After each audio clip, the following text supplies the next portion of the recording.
When I was a child, my grandmother, a second-grade school teacher who also taught drama, used to sit me on her knee and read to me.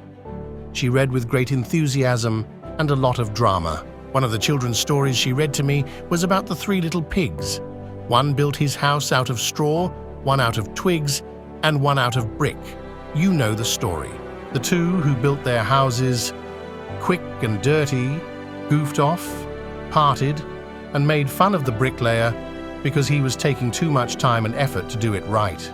Of course, when the wind and the rains came, the two short-term thinkers ended up moving in with their brother. Why? Because he had prepared well enough to weather the storms. When the wind and the rains came, the two short-term thinkers ended up moving in with their brother. Why? Because he had prepared well enough to weather the storms. The other two found their lives completely blown apart. Economic storms, real ones. Those who hadn't are now history. Many once great businesses abandoned their strong foundations by investing in bad, high-risk investments and taking on mountains of debt. Sadly, most of those companies are now history or are owned by someone else. What happened? Well, this is not a textbook on economics, so we won't dissect every detail. However, it is instructive to your Total Money Makeover to look at the event to learn our private lessons. The 30,000-foot view that you would get from an airplane might look like this.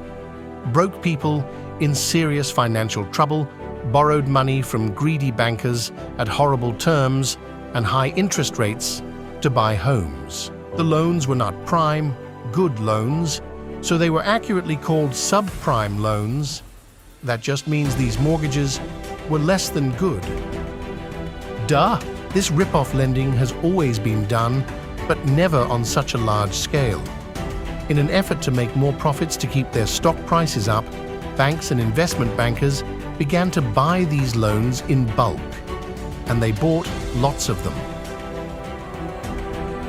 What was unthinkable in the investment community just a few years earlier became common practice. Formerly legitimate, upstanding, major banks and investment bankers essentially became loan sharks using very sophisticated financial instruments.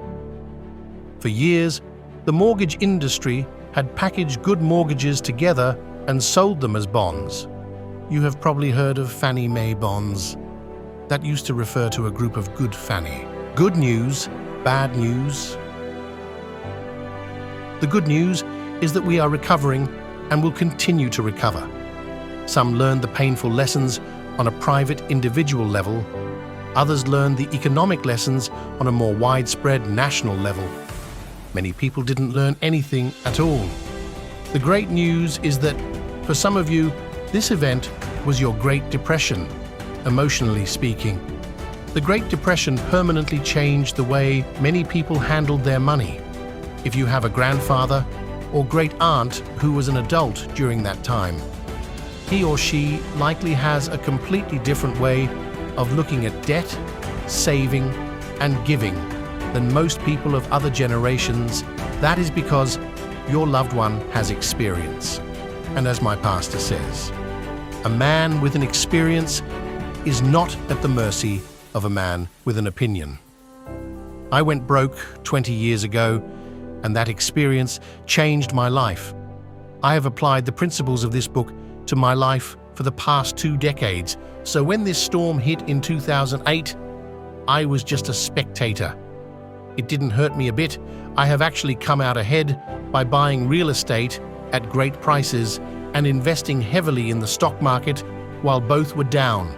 I've spent the last 20 years trying to get people to live these Total Money Makeover principles. A lot of people have listened, so when the winds blew and the storms came, they were just as ready as I was. They had a strong foundation. They made mortgages that were wrapped together and sold as unit or bond.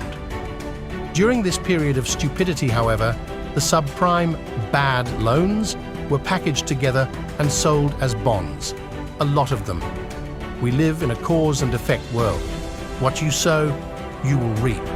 In a shocking turn of events, the broke people didn't pay their mortgage payments, he says sarcastically.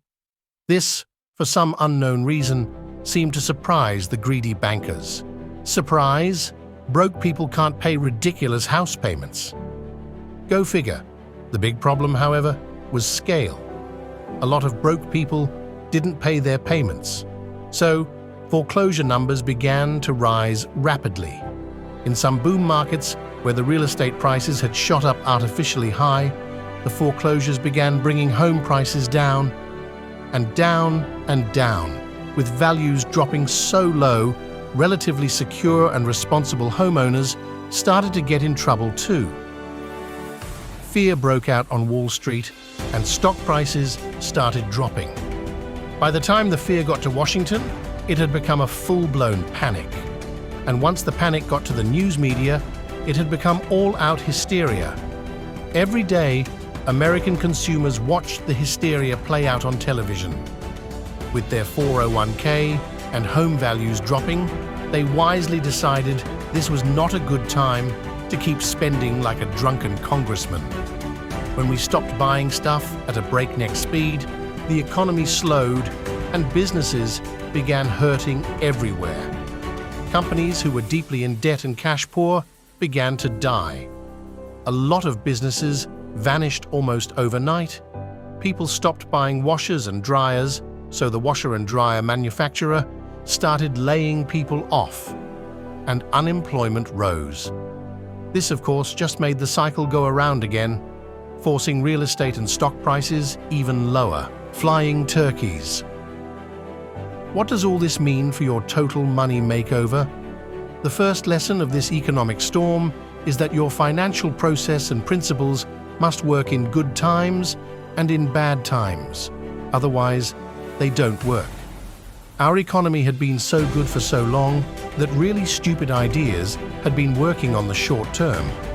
That fooled people into believing that stupid had become smart. In other words, stupid hadn't been stress tested in quite a while. When it finally was, it came up looking, well, stupid.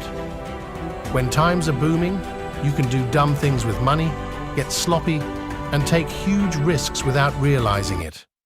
I have heard it said this way: even a turkey can fly in a tornado. People were running around, buying things they couldn't afford with money they didn't have, to impress people they didn't even like. And they were doing it in record numbers. Worse, they seemed to get away with it. They were like the two little pigs with straw and twig homes.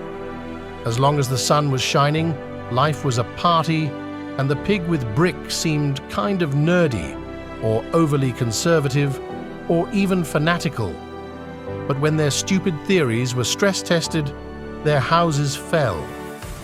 Jim Collins, one of America's greatest business writers, has a book out called How the Mighty Fall.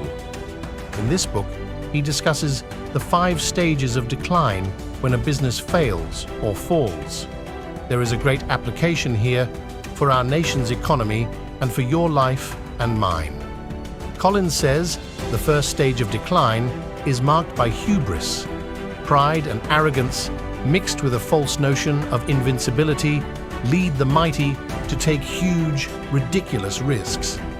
In our case, that would be borrowing lots of money and not saving any because my job is stable, I can afford the easy payments with my job. This hubris causes sloppiness and denial of risk. Hey, that sounds like me 20 years ago. Right before I went broke, I had been taught a group of myths, lies, that I accepted as truth about money. I thought the rules of risk and restraint didn't apply to me because I was so smart. That led me to build a house of cards that fell the first time. There was a light breeze, much less a real storm. Here's the lesson. Just because you see a turkey flying in a tornado doesn't mean turkeys can fly. Just because some wild-eyed theory of investing, borrowing, and living without cash reserves works in good times doesn't mean you can survive a storm. Remember, your ways of handling money have to work in good times and in bad.